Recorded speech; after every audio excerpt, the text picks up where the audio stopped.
Welcome to One Mind Zen. Tonight's Dharma talk is given by Mike Jinji Wood.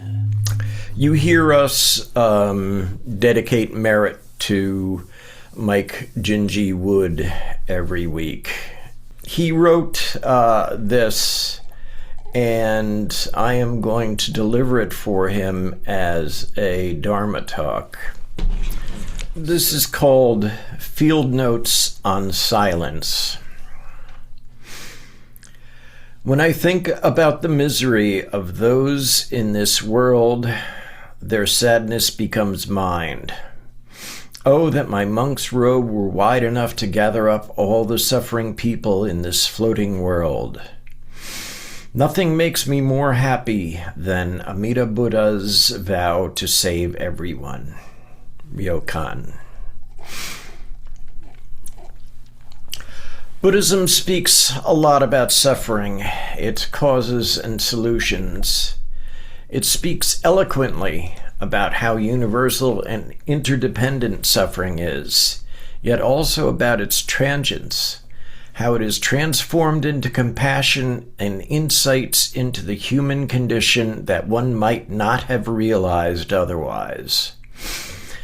Buddhism helps us make sense of suffering at its conceptual level. However, Buddhism might be hopelessly philosophical were it not rooted unflinchingly in personal experience.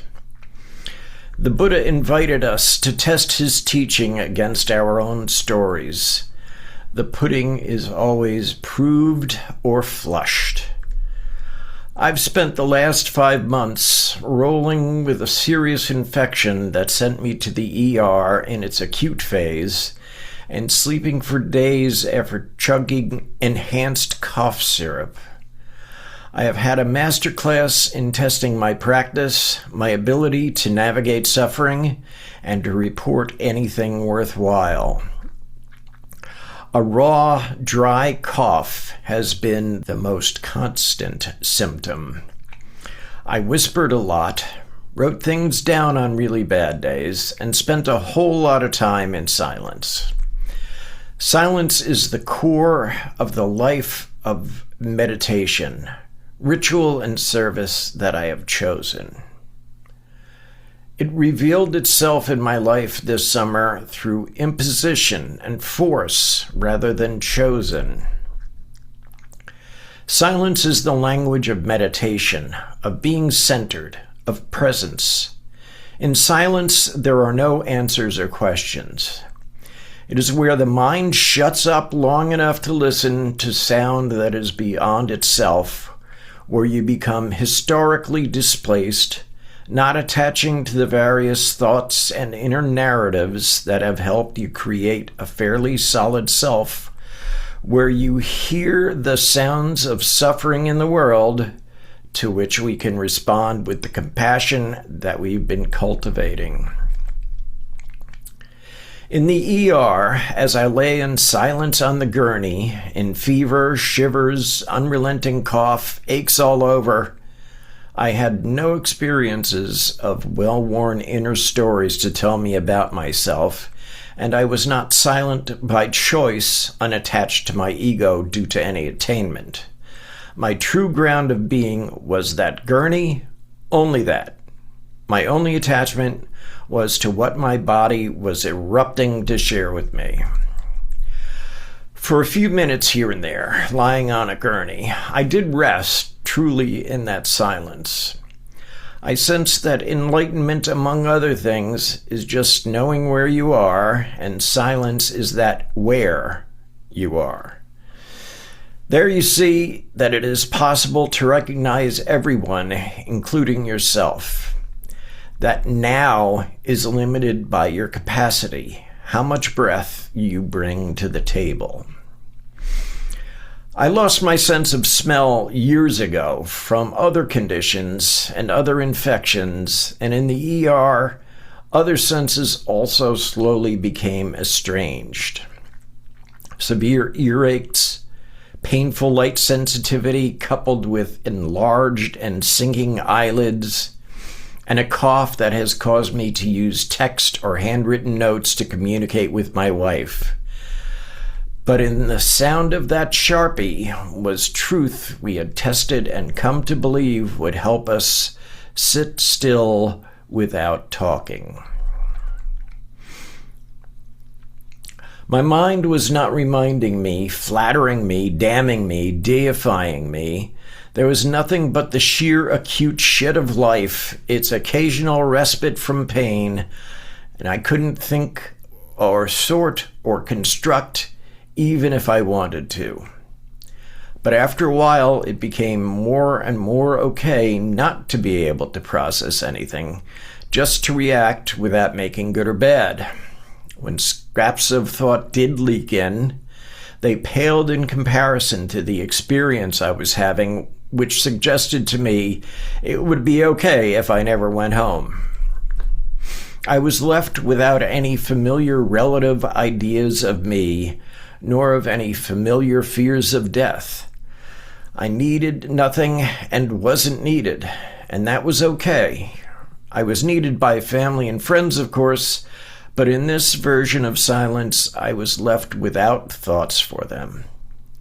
In a real sense, a health crisis is freedom, an odd, raw moment beyond possessions, beloved inner dialogues, the nicknames we have given to the things that will only belong to me for a brief time anyway, where we sit and forget what our faces look like and what masks we've used to hide it.